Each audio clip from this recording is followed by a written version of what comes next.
In 2009, right at the beginning of the year, and just before Barack Obama became president, something terrible happened in Oakland, California. A transit officer named Johannes Messerly shot an unarmed 22-year-old black man, Oscar Grant. Oscar was already handcuffed and lying face down on a transportation platform. Many people saw this happen, and some even recorded it on their phones.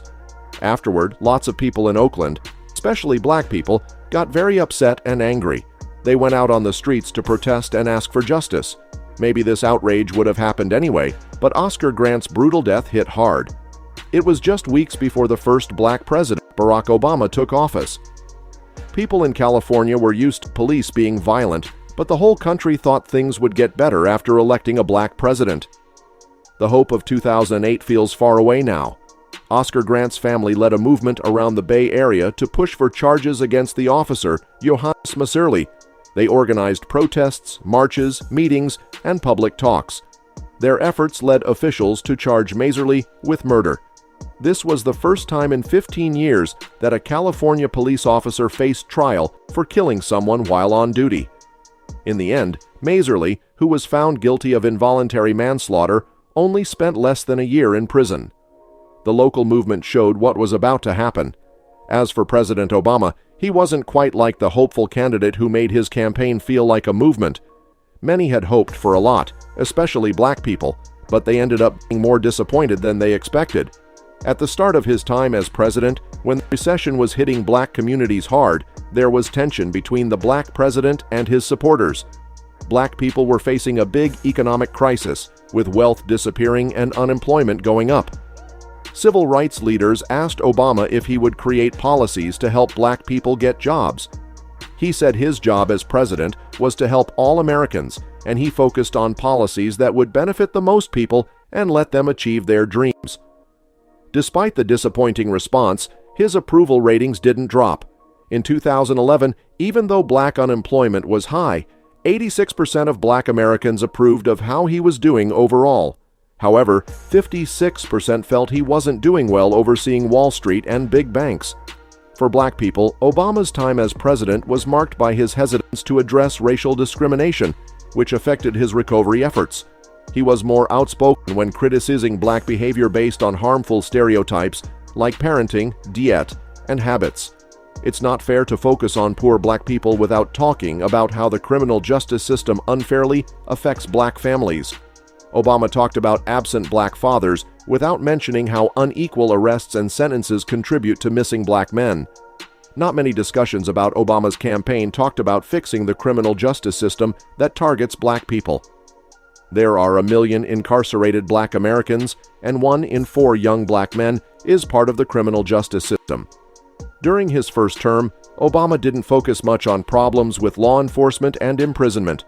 Even though Michelle Alexander's book, The New Jim Crow, talked about how mass incarceration and corruption hurt black families, these issues didn't start with Obama. But it's important to realize that when black people voted for him, they were hoping he'd address these problems. His unwillingness to tackle structural inequality made younger black Americans lose confidence in how much he could change things. There was one moment when black people collectively realized Obama wouldn't use his power as president to help African Americans. Troy Davis was a black man on death row in Georgia.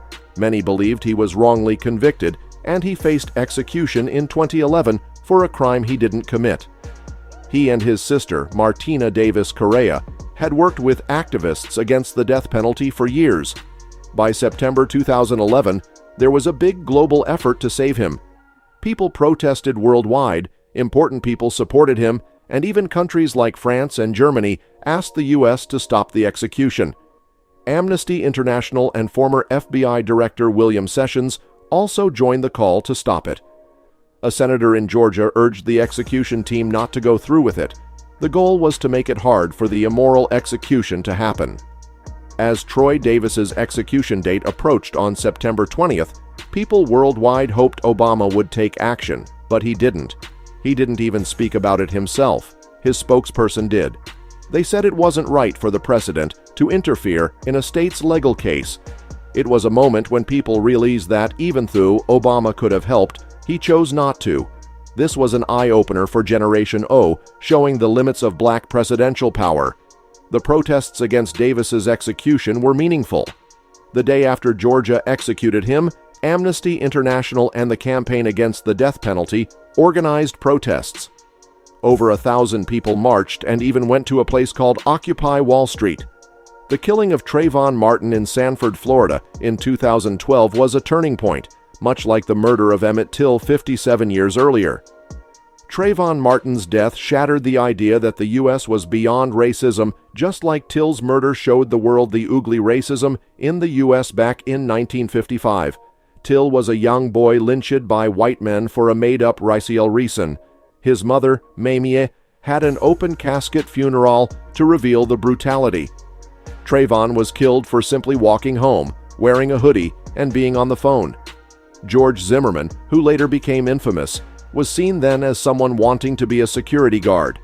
He racially profiled Trayvon, calling the police on him. Zimmerman followed Trayvon, confronted him, and shot him. The police took Zimmerman's side, assuming Trayvon was the problem.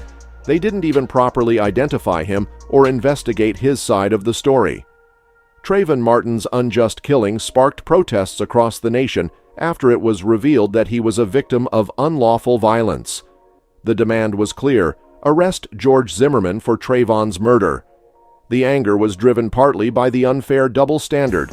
If the situation were reversed, Zimmerman would have been arrested promptly. Obama initially avoided the topic, calling it a local matter. It took over a month for him to comment publicly, expressing empathy and the need for a thorough investigation. Though he couldn't lead a movement against police brutality, his acknowledgement showed the growing impact of street protests. Martin's killing embarrassed the nation and beyond. People wondered why Obama, placed in power by black voters, didn't use his platform to address their pain and anger. Eventually, Zimmerman was arrested after 45 days of protests, largely organized through social media. In 2013, Zimmerman was found not guilty of Trayvon murder, despite protests. Obama addressed the nation, acknowledging the strong emotions surrounding the verdict in Trayvon Martin's case. He reminded everyone that the nation follows the law, even if it's sometimes unequal. There's a dual justice system for black and white people, leading to disparities in punishment. Zimmerman's case exemplified this, as he wasn't arrested promptly and was treated differently. Obama's call for reflection indicated he lacked solutions. Amid the despair, Alicia Garza coined Black Lives Matter as a response to the dehumanization faced by black people. It pointed to ongoing oppression and discrimination. This hashtag gained momentum after a few weeks, but tragedies like police officers' killings in Dallas and Baton Rouge also occurred during this time. After police officers were killed, the nation mourned. President Obama condemned the violence and expressed support for law enforcement. While any loss of life is tragic, police officer killings are rare. The police face less violence than they often exert.